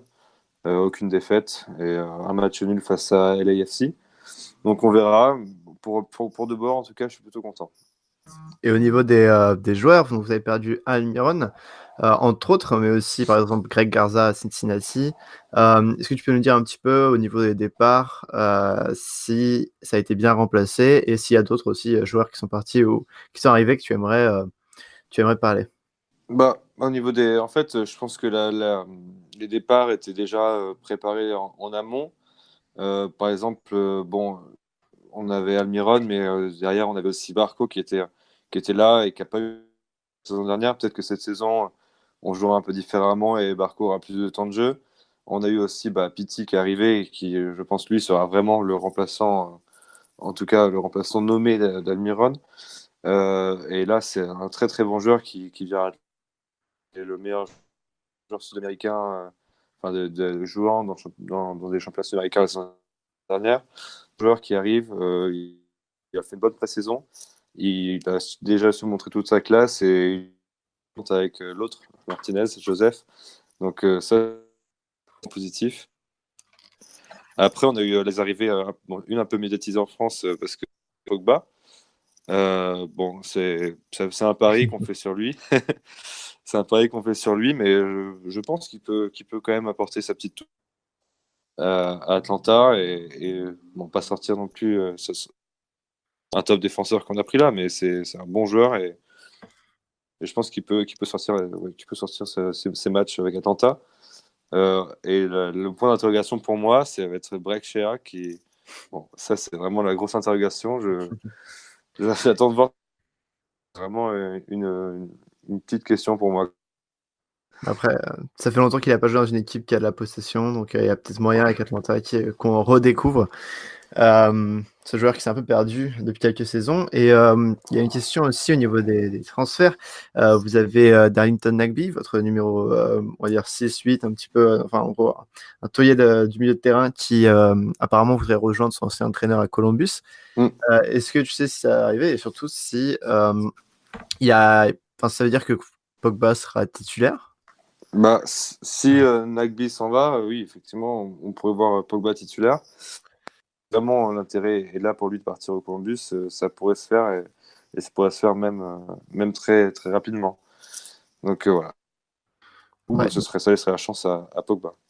Ouais, ça serait un petit peu problématique pour vous, surtout que vous avez beaucoup de compétitions cette année avec aussi la CONCACAF Champions League qui arrive.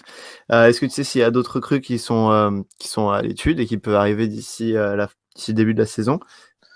En termes de recrues, il y en a quelques-unes qui sont à l'étude, mais il n'y a pas trop de noms qui ont fuité par rapport à ça. En tout cas, l'objectif en fait d'Atlanta, c'était de pouvoir faire la préparation avec un grand nombre de joueurs. Déjà, avoir le groupe le plus complet possible à la préparation. Pour revenir sur la saison, oui, c'est vrai qu'on aura aussi la Champions et on commence. Donc là aussi, oui, effectivement, on aura peut-être des difficultés à gérer entre la MLS et la Champions. Voilà, on a peut-être une arrivée. On parle d'un joueur panaméen. C'est Benitez. Benitez, ok, cool. Pas de souci. Et du coup, tu penses que ça va aller pour gérer la CONCACAF et la MLS ensemble, ou est-ce que tu penses que les playoffs vont être compliqués à arracher, ou ça devrait passer crème? Je dis pas que ça passera crème, mais je pense que les deux sont jouables. Ouais. À mon avis, on va être capable de jouer sur les deux tableaux quand même. Je pense que De Boer, il saura gérer l'effectif et le faire tourner en fonction. Après, oui, je pense que les playoffs, c'est jouable. Après, les ressources pour aller plus loin, mais en tout cas, les playoffs, ce sera jouable, à mon avis. Et qui va être, selon toi, le joueur de l'équipe qui fera un petit peu les gros titres, et puis forcément, en fait, je sais qu'on va parler surtout de José Martinez, j'imagine, que c'est le numéro 9, mais si tu as un autre joueur un peu de l'ombre que dont tu aimerais souligner l'importance, est-ce que tu as un joueur à nous conseiller à regarder? Il y a Pity Martinez qui lui est vraiment arrivé avec toute sa classe, et je pense que ça va être assez sympa de le voir jouer. Un joueur qui a été annoncé là et qu'on n'a pas eu trop l'occasion de voir, c'est Barco. Donc lui vraiment, je pense que ça peut être sa saison, et en tout cas j'espère que ça va être sa saison, et je pense qu'il peut faire des talents. Et je pense que cette année, effectivement, on pourrait le voir un peu plus que la saison dernière. En plus, la saison dernière, il a eu des petits problèmes avec l'équipe, une histoire de photos envoyée à la mauvaise personne. et sinon, oui, donc forcément, ça met dans les bonnes conditions. Même le joueur, après, qui a été écarté. Donc aujourd'hui, saison, on repart sur un petit peu un nouveau projet. Donc il aura peut-être un peu plus sa place et il aura plus de chances, à mon avis, de s'exprimer. Donc pas mal de questions cette année, mais au final, ça devrait passer, j'imagine. Donc t'imagines que ton équipe fait les playoffs, a un coup de chance, elle peut passer en CONCACAF Champions, pour la MLS Cup. Donc voilà, tu es assez positif cette saison. Oui, je suis assez positif dans l'ensemble. Après, je dirais pas non plus un coup de chance, parce que on a quand même un bel effectif. Et je pense que oui, on a aussi des joueurs qui ont plus de temps de jeu, comme par exemple Bello ou Carlton, qui sont les home ground et qui sont. Bon, Bello, quand il est rentré, quand il a joué cette saison, il a montré de belles choses, il a fait une passe décisive. Et Carlton, c'est un peu le chouchou quand même quand il joue notamment au Mercedes-Benz Stadium. Donc, pouvoir apporter quelque chose cette saison. Et c'était pas eu trop de temps de jeu la saison dernière et qui s'est avantage. D'accord, et c'est parfait. On était juste à 10 minutes, donc c'est super. Merci beaucoup en tout cas. On peut te suivre sur Atlanta United FR sur Twitter. Et je sais pas si tu as un dernier mot, mais tu penses être champion, quoi. J'espère être champion. Il n'y a pas d'autre équipe devant toi. Ok, génial. Merci beaucoup. Et on te revoit sûrement dans la saison. Ça marche, pas de souci. Merci à toi. Merci.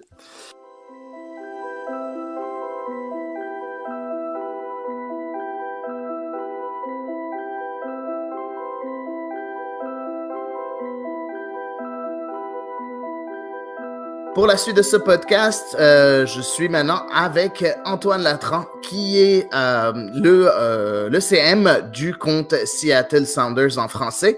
Donc, Antoine, salut, ça va bien? Ça va très bien, Adi. Ça fait plaisir de te retrouver. Ouais, c'est vrai, ça fait longtemps qu'on ne s'est pas parlé. On le disait en off juste avant, là. Mais n'a pas eu la chance de parler ensemble. Ça fait un bon bout. Donc, c'est ça. Donc, on va voir qu'est-ce qui se passe avec les Sounders cette année. Est-ce qu'on va voir, comme d'habitude, les Sounders avec un mauvais début de saison, puis après une série de victoires impressionnantes à partir du milieu de la saison? J'espère vraiment pas, parce que ça devient un peu lourd. Ça fait 3 ou 4 saisons quand même. Les 2 dernières ont été très médiatisées, mais ça fait 3 ou 4 saisons que le début de saison est horrible et il n'y a aucune explication à cela. Donc, on espère vraiment que ça ne sera pas la même chose cette année. Ouais, non, effectivement. Ben, qu'est-ce qui s'est passé de neuf avec Seattle? Déjà, les transferts, point de vue de transfert, qui est parti, qui est venu, un gros nom. Je sais qu'on a eu Rui Diaz l'année passée qui a très bien fait. J'ai hâte de le voir cette année. Eh bien, oui, donc déjà, Rui Diaz, comme tu disais, l'année dernière, en été. Et en fait, je pense que l'objectif de Seattle cette année, c'était vraiment de se renforcer parce qu'on avait une très belle équipe. Mais en fait, si tu regardes le bilan de la saison, c'était globalement assez décevant. Parce que c'est bien de faire une remontada incroyable, mais au final, la première partie de saison était quand même horrible. Donc là, et la première partie de saison, c'était un peu... on attend le marché des transferts de l'été pour pouvoir se renforcer. Donc là, ils se sont dit, non, on va pas attendre ça, on va essayer de renforcer l'équipe là où il y en a besoin. Donc c'est pas mal. On a quelques vétérans qui sont partis. Dempsey qui a pris sa retraite l'année dernière. Mais aussi, on a Ozzy Alonso qui est parti du côté de Minnesota. Et honnêtement, c'était un très très bon joueur, un capitaine. C'était le seul joueur qui était à Seattle depuis 2009 et les débuts en MLS qui était toujours dans l'effectif. Et bon, il est parti, c'est dommage, c'est une page d'histoire qui se tourne, mais en même temps, je pense qu'on avait fait un peu le tour, il était souvent blessé, donc c'est bon voilà, c'était un bien pour un mal, comme on dit, surtout qu'il libère un gros salaire. Et de l'autre côté, on a quand même de très bons joueurs qui sont arrivés. Déjà, on a Jordan Morris qui revient en fin de blessure, ça fait 2 ans qu'il se blesse en tout début de saison et qui est out pour une saison, donc on espère que vraiment cette année, il va enfin faire une saison complète. Je pense que tu es d'accord avec moi, Adi, mais Jordan Morris, c'est quand même un super joueur, donc j'espère le revoir un peu plus sur le terrain. Effectivement, c'est un excellent joueur. C'est juste dommage. Moi, ça me dérange un peu et ça me démange de voir un joueur avec autant de potentiel se blesser 2 années de suite. C'est comme, j'espère que ça n'a pas stoppé sa progression. J'espère que, parce que souvent, parfois, après plusieurs blessures, le joueur, psychologiquement, a du mal à se lâcher de nouveau. Il a toujours peur de se reblesser une 3e fois. Et ça se comprend. Hein. Que ça va pas... Ouais, c'est ça se comprend. Et j'espère que ça ne va pas vraiment influer sur lui psychologiquement. En tout cas, j'ai hâte de voir ce que ça va donner, mais oui, c'est sûr que c'est un renfort quand même assez important. Ouais, et puis on a aussi Brad Smith, un latéral droit qui est revenu, pardon, gauche qui est revenu, gauche. Il est revenu, il était en prêt de Bournemouth, il est revenu en prêt encore. Il va un peu concurrencer Nuhu, qui avait failli partir à l'OM cet hiver, mais finalement ça s'est pas fait, j'ai l'impression. Donc voilà, ils seront 2 pour le poste. On a aussi récupéré Campbell du Chicago Fire, qui à mon avis est une bonne acquisition pour la défense centrale. Donc maintenant on a 4 très bons défenseurs centraux, franchement c'est une belle équipe. Et finalement le dernier transfert, attends, j'en ai oublié un je crois, non le dernier transfert ce serait les super drafts, qu'à mon avis on va voir un petit peu jouer de temps en temps, mais qui resteront dans l'équipe. Et au niveau des départs, comme j'ai dit, Alonso, mais aussi Lamar Nigel qui n'avait plus trop joué l'année dernière, mais qui est parti, le vétéran de Seattle. On a Aaron Kovar qui est rentré de près du LAFC, mais qui a décidé de prendre sa retraite, à seulement 24 ans. Tony Alfaro qui est parti au Chivas, il était notre 4e défenseur central, on ne comprend pas trop pourquoi il est parti là-bas, mais voilà. Et finalement, Waylon Francis qu'on a revendu à Columbus, parce que leur latéral gauche s'était blessé, Milton Venezuela. Quelque chose comme ça. Valenzuela. C'est Valenzuela, ouais. J'ai du mal avec la prononciation, mais donc voilà, c'est un peu tout ça, nos départs. Mais est-ce que tu penses pas que, tu sais, quand tu parles de défense centrale, moi une chose qui un peu me démange un peu, c'est la défense centrale commence à se faire un peu vieille quand même. Je sais que c'est plus Marshall Torres en défense centrale, je pense que c'est Kim Ki-hee qui est avec Marshall maintenant, mais tu penses pas que ça te dérange pas le fait que quand même ils sont Torres et Marshall sont quand même dans la trentaine. Je sais pas combien il est, quel âge il a, mais je pense pas qu'il est très jeune non plus. Qu'est-ce que tu en penses? Moi, je trouve qu'on a en fait 4 excellents défenseurs centraux. Je t'avoue que l'année dernière, quand on avait Marshall Torres, c'était un peu flippant, surtout que Torres, après la Coupe du Monde, il était désastreux. Désastreux avec Ouais. Seattle, super lent, incroyablement, enfin, vraiment pas très bon. Ce qui est étonnant pour quand même le capitaine de la sélection Panaméenne. panaméenne, ouais, qui Ouais. a amené son équipe en Coupe du Monde. Donc voilà. Kimchi, il a que 29 ans, donc ça va, il peut jouer encore 3 ou 4 saisons, à mon avis, à Seattle sans problème. Il était très bon l'année dernière, très content de cette acquisition qui est un peu passée sous les radars. Et puis Marshall, malgré son âge, c'était un des meilleurs défenseurs centraux l'année dernière. Vraiment, il était, je crois, il avait deuxième pour le titre de meilleur défenseur de l'année. Ouais, il est arrivé deuxième. Pour moi, il était premier, mais C'est il est ça. vraiment arrivé deuxième. Donc malgré Moi, l'âge, voilà, on a confiance en lui. Et puis donc c'est-à-dire qu'on a quand même dans notre effectif Kimchi qui est très bon, Marshall, un des meilleurs défenseurs centraux de MLS. En troisième solution, on a Torres, le capitaine de l'équipe du Panama, et en quatrième, Campbell qu'on a pris à Chicago et qui est franchement pas mauvais d'après ce que j'ai vu. Donc en tant que quatrième, hein, défenseur central, pardon. Donc voilà, à mon avis, sur le papier, c'est plutôt pas mal. parfait. Et sur les ailes, qu'est-ce que tu penses? Qu'est-ce qui va se passer avec Seattle? On va rester avec. C'est qui les ailiers maintenant de Seattle? T'as le petit jeune, là. J'ai oublié son nom. Il commence par Euh, W, là. Est-ce que tu veux dire devant ou oui, devant. Oui, c'est En fait, devant. Oui, je devant. pense que tu penses à Wingo, Oui, Wingo. qui est très bon. Et comme on a Wingo et Buana qui sont deux jeunes qui sont pas mauvais, mais je pense en fait si on regarde un peu la composition de l'équipe, on aura à mon avis un 4-2-3-1 et bien sûr Rudiaz en pointe. Et puis la ligne derrière, sur les ailes, ce sera à mon avis Victor Rodriguez et Jordan Morris. Et au poste de numéro 10, Nicolas Lodeiro. Donc franchement, sur le papier, une excellente équipe. Et comme je te disais, oui, donc tu peux faire rentrer Wingo ou Buana en cours de match. Tu peux aussi faire rentrer Harry Shipp, qui a joué pas mal de matchs l'année dernière et qui est loin d'être le meilleur joueur du monde, mais qui pour un joueur de MLS, c'est franchement correct. Et puis on a aussi Will Brun qui a fait d'excellents matchs l'année dernière à côté de Rudy Diaz, où en remplacement, il a marqué pas mal de buts. Donc vraiment une équipe qui a de la profondeur de banc. Au milieu de terrain, Svensson et Roldan, qui est même sélectionné avec les États-Unis récemment. Ouais. Donc franchement, une très bonne équipe. Le seul point noir pour moi, c'est Alonso n'a pas été vraiment remplacé. Donc c'est-à-dire qu'au milieu de terrain, on a Svensson, Roldan et puis Jardy Delem en tant que backup, mais il n'y a pas vraiment un véritable numéro 6 qui est venu, à part le drafté Rich Strand. Mais donc voilà, peut-être qu'à l'été, on aura un numéro 6 qui va arriver, sachant qu'il nous reste une place de joueurs désignés, puisque Rudiaz et Lodeiro sont nos seuls joueurs désignés. Oui, mais aussi, tu as les deux Roldan maintenant. Les Ouais. deux peuvent jouer en milieu défensif, donc peut-être qu'à ce moment-là. Alex Roldan est plus un ailier, et Roldan, Christian Roldan est plus un numéro 8. Donc en fait, Svensson joue un peu numéro 6 cette année. Mais je veux dire, voilà, si Svensson se blesse, c'est que Delem, notre backup. Et enfin voilà, en fait, on a un numéro 3 au niveau du milieu de terrain, mais on n'a pas un numéro 4. Donc voilà, s'il y a une blessure, on n'est pas bien. Mais par contre, quand tu y penses, c'est vrai qu'Alonso, c'est vrai que c'est une grosse perte. Je suis complètement d'accord avec toi. Par contre, il y a un petit problème avec Alonso, c'est qu'Alonso, déjà, la confiance envers Alonso était quand même assez effritée. Je pense que l'année passée, il y avait eu un gros problème comme quoi il n'avait pas été protégé. Puis il a fait des sorties dans les médias en disant qu'il ne comprend pas pourquoi il n'a pas été protégé. C'est un manque de respect ou quoi que ce soit. Donc, c'est quand même, ça ne m'étonne pas de le voir partir non plus, là. Oui, bon, c'était un capitaine, donc c'est quand même triste, mais l'année dernière, pour la Super Draft, on l'avait pas protégé et il n'avait pas trop aimé ça. Et il libère un gros salaire. Il libère pas mal de TAM, donc franchement, c'est pas mauvais. Faut savoir tourner la page et il a fait 10 belles années au club. J'espère tout le meilleur à Minnesota. En plus, comme il était souvent blessé à Seattle, il y en a qui pensaient que c'était peut-être aussi le fait qu'on joue sur un terrain synthétique. Donc peut-être qu'à Minnesota, dans leur nouveau stade, il me semble que c'est de la vraie herbe, donc peut-être que ça améliorera aussi sa condition physique. Je l'espère pour lui. Hein. Parfait, parfait. Donc toi, tu penses Seattle va finir où dans le classement dans l'Ouest? Alors, je dis pas qu'ils vont finir premier, mais c'est clairement l'objectif. Enfin, je te disais les noms qu'on a dans l'équipe, c'est vraiment des noms qui pourraient être un petit peu dans toutes les équipes en MLS. On a vraiment des joueurs très techniques.